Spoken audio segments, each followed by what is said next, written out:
우리가 부자들이 갖고 있는 걸 우리는 보통 못 가지잖아요. 근데 부자들이 가지고 있는 걸 우리도 가질 수 있는 기회가 왔으면 가능하면 가져야죠. 그래서 저는 이런 측면에서 비트코인을 일부 투자하고 있어요.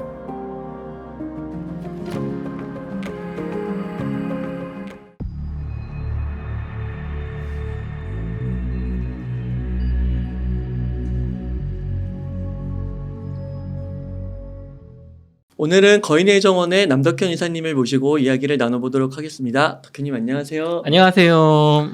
예, 덕현님 셀프 소개 한번 부탁드리겠습니다. 네, 안녕하세요. 거인의 정원 출판사에서 마케팅 이사를 본업으로 하고 있고요. 뭐 심사임당 그리고 웅달 책방에서 PD 역할을 하고 있는 남덕현이라고 합니다. 그리고 부동산 투자자이기도 하고요. 마지막으로 비트코이너이기도 합니다. 네, 최근에 비트코인 더 사신 걸로 알고 있는데요. 아, 네.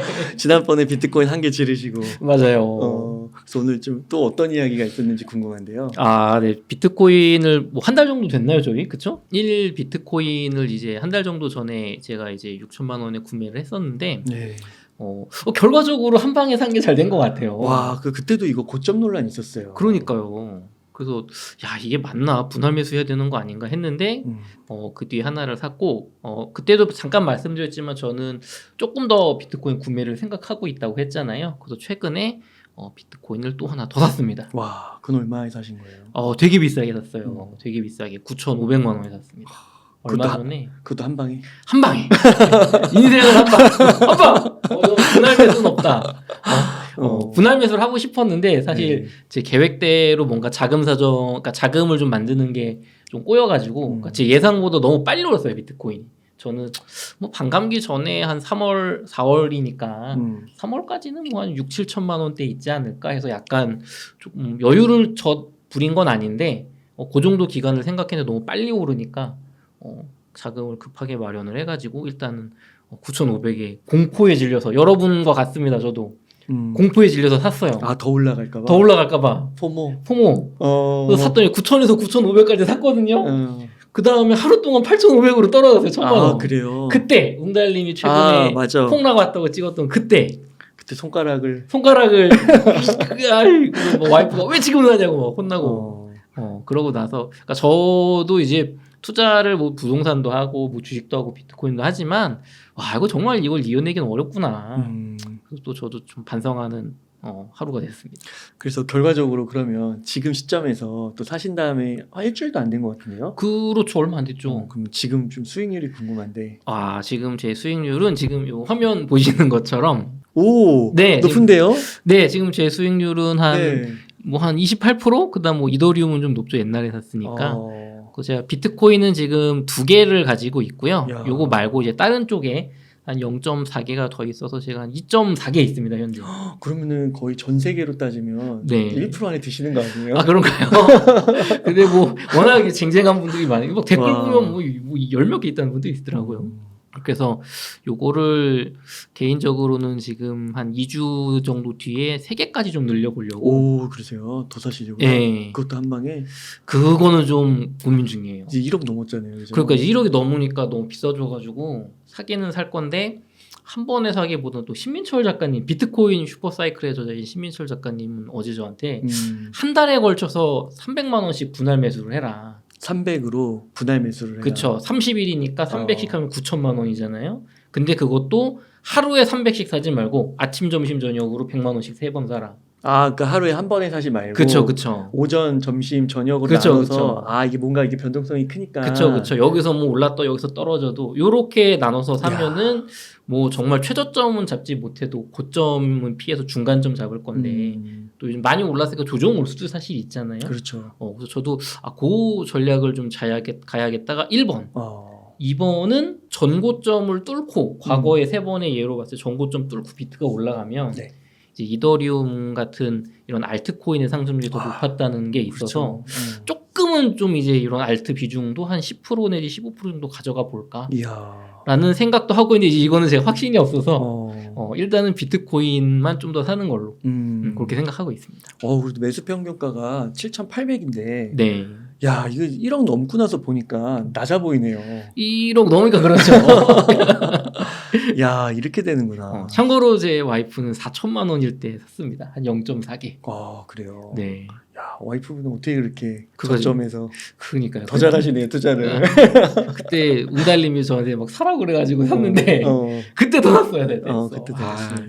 그러니까요. 그래서 이더리움도 좀 투자를 하고 비트코인도 이렇게 하면서 많은 분들이 지금 1비트 모으기 운동하고 계시잖아요. 저는 여러분과 크게 다르지 않은 입장입니다. 그래도 결과론적으로 보면은 여기 뭐 0.4 더해지면 더 큰데 이 네. 숫자상으로 봐도 5천만 원 수익권이시네요. 그렇죠. 그래서 지금 제가 고민하는 거는 앞으로 비트코인 가격이 더 올라가게 되면 언제부터 서서히 제 원금과 수익 실현을 할 거냐. 그리고 수익 실현을 얼마나 할 거냐. 비트코인을 가격이 어떻게 되더라도 팔지 않을 비트코인 양은 얼마나 할 거냐. 이걸로 고민을 하고 있는데 그런 고민의 이유의 원인들을 제가 뒤에서 한번 말씀드려 볼게요. 네. 그래서 저희 신민철 작가님의 비트코인 슈퍼사이클 지금 교보문고와 예스24 알라딘에서 베스트셀러를 계속 지키고 있고 교보문고에서 역주행하고 있습니다. 순위가. 경제경영 8위에서 5위로 5위에서 4위로 3위로 계속 올라가고 있어요. 그래요. 많은 분들이 지금 읽고 계신데요. 35페이지에 보면 많은 분들이 지금 그런 분석 보시잖아요. 비트코인 왜 이렇게 오르냐. 뭐 ETF에서 너무 많이 사서 그렇다. 다 그런 현상 얘기하고 있고 현상 왜 올랐는지. 근데 그 근간의 앞에를 저희가 좀 알아야 돼요. 이걸 모르면 분명히 가격이 올라 1억 뭐 3천 됐어. 그럼 나 한 2배 먹었네. 그럼 분명히 파실 거거든요. 왜 내가 언제까지 가져가야 될지 확신이 없으니까. 맞아요. 지금도 뭐 팔고 싶어 하시는 분들 많아요. 그러니까 뭐 6천에 샀는데 1억인데 많이 번 거 아닙니까? 그렇죠. 근데 이게 3억 4억 가면 이제 막 미쳐버리는 거거든요. 그래서 비트코인을 왜 사야 되는지를 먼저 알아야 돼요, 우리가. 그 신민철 작가님께서 잘 써주셨는데 35페이지에 보면 제목이 멈추지 않는 국가의 부채입니다. 개인의 부채가 아니라 국가의 부채인데 논스탑 멈추지가 않는 부채 이게 제목이에요. 그래서 국가가 만든 통화 시스템은 철저히 국가에 의해서 통제가 된다. 머니 프린터를 소유한 국가는 뭐 금리의 조절, 국채의 발행 등등등을 해서 유동성을 통제한다. 근데 이게 무슨 뜻이냐면 통화에 대한 권리가 국가에 기속되었다는 뜻이거든요. 이걸 쉽게 말하면 우리 같은 평범한 국민은 일방적으로 불이익을 당한다는 얘기입니다. 많은 분들이 지금 지난주에 제가 뉴스 봤는데 과일값이 뭐 30몇 프로가 올랐대요. 너무 많이 올랐어요. 갔다 오렌지 봤다 그냥 바로 내려놓고 사과를 봐도 그렇고 제가 예전에 다이어트 할 때 즐겨 먹던 게 방울토마토 제일 싸.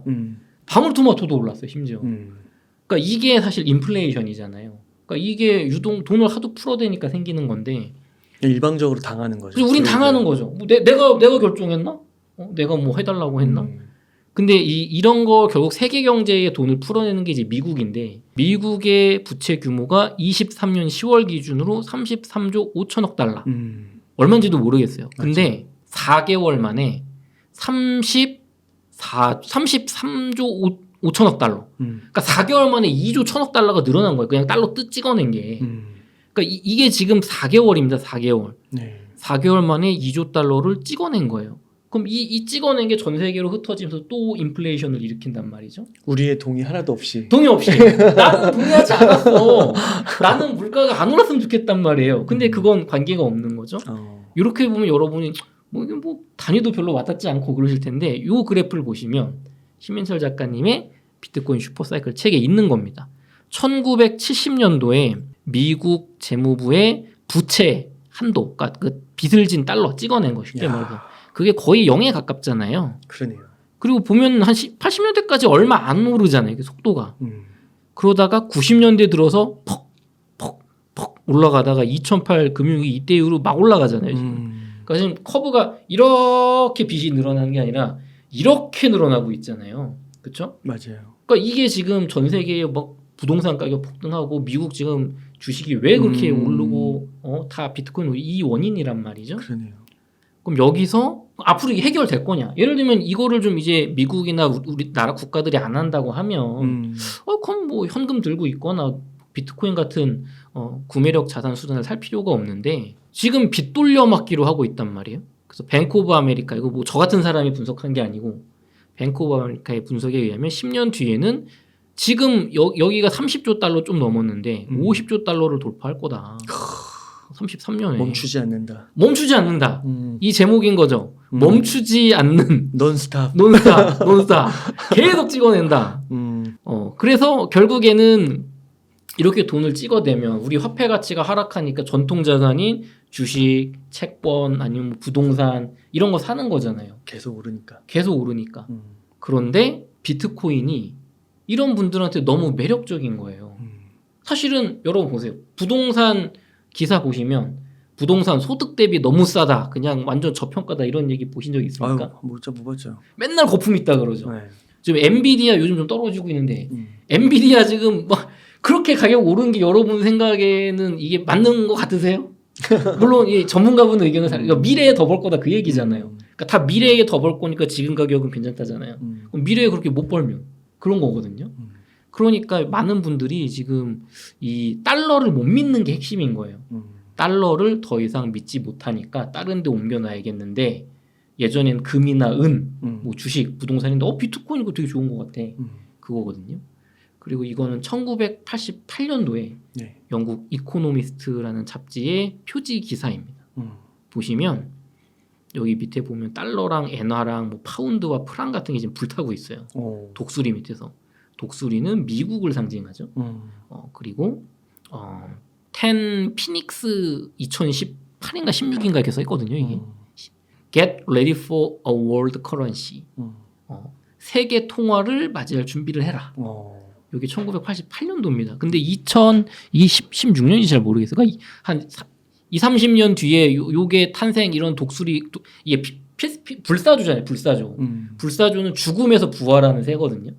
맥락을 보시면 그러니까 이런 올드 화폐, 종이 화폐가 불타고 죽었다가 거기서 세계 통화로서 다시 태어날 거다. 이때쯤에 라고 벌써 예견을 한 거예요. 30년 전에. 30년 전에. 와. 30년 전에 이걸 본 거죠. 요때. 이때 야 이거 이렇게 가면 이거는 보니까 통화 시스템 우리가 쓰는 요 화폐 시스템은 답이 없구나. 30년쯤 뒤에 2016년 이때쯤 되면 그레이트 리셋을 한번 하겠구나 라고 저는 받아들였어요. 옛날에 한 4, 5년 전에 제가 이걸 봤는데 보세요. 멈출 수가 없잖아요. 네. 그럼 이거 계속 늘어나면은 이제 물가는 더 올라가고 이제 문제가 터져 나올 거란 말이죠. 지금 미국이 이 재정 부채를 이자를 돌려막는데 1년에 1000조 원을 쓴대요. 이자만 1000조 원. 천조국이고 국방비가 아니라 이자 막는데 1000조 원. 천조국이 이제 그 천조국. 그 천조예요. 그러면은 이게 더 늘어나면 어떻게 되겠어요? 그러니까 요거 한번 리셋해서 야 이때로 돌아가자. 로 제가 생각했던 거 과거에는 이런 전자화폐, 세계 전자화폐로 가지 않을까 했었어요. 근데 비트코인이 방해를 하고 있는 거죠. 방해를 하는 걸까요? 아니면 비트코인이 이거는 안 되는 건가? 이게 여러 가지 저도 예전에 공부하기 전에는 그런 생각했었어요. 비트코인을 가지고 미국이 실험하는 것 같아. 요거 전자화폐 바로 했다가 이제 어떤 문제 있을지 모르니까 사토시 나카모토라는 분으로 만들어가지고 이게 유동성 일단 흡수하면서 그런 생각을 했었는데 요즘 드는 생각은 글쎄 그럴 수도 있지만 통제가 결국은 비트코인은 안 되는 화폐잖아요.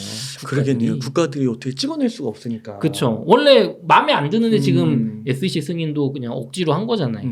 기왕 어차피 통제가 안 되니까 돈이 다 저쪽으로 가기 전에 주식 안에 품어가지고 규제 안에 넣자. 어떻게 보면 중국이 지금 홍콩 ETF 가지고 그 이렇게 여개로 시장 열어놓는 것도 그렇고. 그래서 실제로 그 오태민 교수님의 더 그레이트 비트코인 책을 제가 찾아보니까 CBDC라고 해서 그 전자화폐 말 그대로 네. 각 국가들이 준비하고 있었더라고요. 비트코인이랑 별개로. 근데 지금 CBDC를 하면은 기존 은행들이 다 망한다라는 주장을 하시거든요. 뭐 이런 거예요. 전자화폐가 전 세계 단일화폐가 되면 웅달림 같으면 원화 전자화폐를 갖고 쓰겠어요? 달러 전자화폐 쓰겠어요? 당연히 달러를 쓰겠죠. 달러가 좋겠죠. 현실적인 거죠. 현실적으로. 그럼 모두가 달러 쓰면 한국은행은 이제 힘이 없어지잖아요. 그러니까 국가의 그 통화 주권을 뺏긴다는 거거든요. 그렇죠. 그래서 이제 그런 문제도 있고 또 이걸 어떻게 해결할 수 있는데 비트코인이라는 또 이제 음지의 돈이 있으니까 이렇게 어떻게 타협을 보는 것처럼 좀 느껴지는데 핵심은 그건 것 같아요. 핵심은 이렇게 부채 한도가 늘어나고 우리가 쓰는 종이 돈이 점점 휴지가 되고 있는데 부동산에 넣을 거냐 주식에 넣을 거냐, 금에 넣을 거냐, 비트코인에 넣을 거냐, 뭐 미술품에 넣을 거냐, NFT에 넣을 거냐. 이미 주식이랑 부동산에는 중산층 이상은 다 넣고 있잖아요. 그리고 다들 비싸잖아요. 네. 그러면은 남은 게 비트코인인 거예요. 비트코인은 비싸다 하지만 사실 비싸지 않은 거죠. 이분들 입장에서. 그리고 여러분들 꼭 그거를 생각을 해주셨으면 좋겠는데 주식도 과거에 처음 한 몇백 년, 200~300년 전에 막 나왔을 때 비트코인과 비슷했어요. 반응이. 제가 찾아봤는데 네. 그러니까 몇천 년 동안 인류 전통의 자산은 부동산이잖아요. 땅! 그것도 농지. 야 주식 뭐야 이거 내가 내 손에 없어. 그 다음에 이거 숫자로 돼 있고 종이 쪼가리 문서 하나를 줘. 근데 내가 뭘 믿고 내 것도 아닌데. 심지어 나는 영국에 사는데 미국에 있는 회사 주식 사면 그거 어떻게 믿어요. 그쵸. 근데 그 주식을 발빠르게 소유하고 그걸 투자했던 분들은 큰 자산을 읽었잖아요. 그러니까 이미 부동산은 옛날부터 올드한 자산이 점점 되고 있는 거고 주식도 이제 몇백 년 지나니까 올드한 머니가 되고 있는 거죠. 그래서 비트코인이 이런 부채 측면에서 많은 분들이 선택하고 계시다. 그렇다면은 우리도 디지털 세계를 또 맞기도 하고. 그렇죠. 디지털 세계로 또 이제 통합이 되고 있잖아요. 그럼 이런 신문물을 우리가 배척할 것이냐, 아니면 그쪽에 조금이라도 내가 투자하면서 발을 담가 볼 것이냐. 우리나라 아파트가 처음 나왔을 때 1960년대 아파트 사면 안 된다 그랬습니다. 사람들이. 저렇게 높은 데 살면 정신, 아동 발달 건강에 안 좋다고 했어요. 그리고 마당이 있는 내 집에 살아야지. 하지만 대세가 아파트였잖아요. 그때. 아파트. 그러면 강남 개발 처음 할 때 70년대, 80년도. 저기 막 전통의 도심, 광화문 종로 이쪽 살아야지. 무슨 근본도 없는 저런 데가. 근데 거기가 떴잖아요. 강남이 뜬 거죠. 강남이 떴잖아요. 시대의 흐름을 읽어야 된단 말이죠. 지금 시대는 비트코인의 시대입니다. 저 같은 일반인이나 여러분이 거부해도 소용없어요. 돈 있는 사람들, 각국 정부들, 투자자들, 부자들, 그들이 원하잖아요. 우리가 부자들이 갖고 있는 걸 우리는 보통 못 가지잖아요. 근데 부자들이 가지고 있는 걸 우리도 가질 수 있는 기회가 왔으면 가능하면 가져야죠. 네, 그래서 저는 이런 측면에서 비트코인을 일부 투자하고 있어요. 네, 그러고 있습니다. 그러면은 이제 이런 이유 때문에 이번에 이제 또 거금으로 6천만 원일 때 한번 사시고 네. 9,500일 때도 한번 지르시고 그쵸. 그래서 지금 이제 5천만 원 정도의 수익을 이렇게 거두고 계신 건데 그 말씀 중에는 이제 완전 비트코인의 시대가 왔다. 네. 그리고 새로운 신생 자산, 가치 저장 수단으로 왔다. 이렇게 이야기를 하는데 사실 그 부분은 있잖아요. 이게 가격에 그런 자산이라 해도 높고 낮으면 있잖아요. 그쵸. 덕현님은 앞으로도 더 이렇게 올라갈 거라고 보시는 거예요? 네, 맞아요. 이게 왜 그렇게 저는 생각을 하냐면 비트코인이 사실 경쟁하는 게 현재까지로 봤을 때는 부동산이나 주식은 전 아니라고 생각합니다. 네. 부동산이나 주식의 근본 밸류는 그 기업이나 땅에서 생산하는 월세라든가 기업에서 받은 수익을 가지고 이제 밸류를 측정하는 거잖아요. 사실 비트코인은 지금 갖고 있다고 뭐 돈 주는 거 아니잖아요. 물론 미래에는 저는 비트코인에서 주택담보대출도 되고 비트코인으로 이자도 받을 수 있다고 생각을 합니다. 네. 미래에는. 하지만 지금은 그게 아니잖아요. 그럼 지금 비트코인하고 똑같은 역할, 구매력을 저장하는 수단. 쉽게 말해서 돈이 떨어지는, 그러니까 휴지가 되는 화폐를 여기에 넣어 놓으면 내가 그거 가지고 시간이 지났을 때 손해보지 않고 딴 걸 살 수 있어. 그 수단은 금이나 은이거든요. 근데 금과 은은 인류 탄생 이래로 5,000년이 넘는 돈이란 말이에요. 전 세계 누구나 인정하는. 근데 비트코인의 시가총액이 어제 신민철 작가님과 제가 촬영을 하면서 배웠는데 은의 시가총액을 넘어섰습니다. 비트코인이. 여러분 이거 대단한 거예요. 지금 비트코인이 1억 넘었다가 중요한 게 아니고요. 인류 탄생 이래로 3,000년, 4,000년 동안 그렇죠. 넘버 2는 은이었어요. 금은동의 은.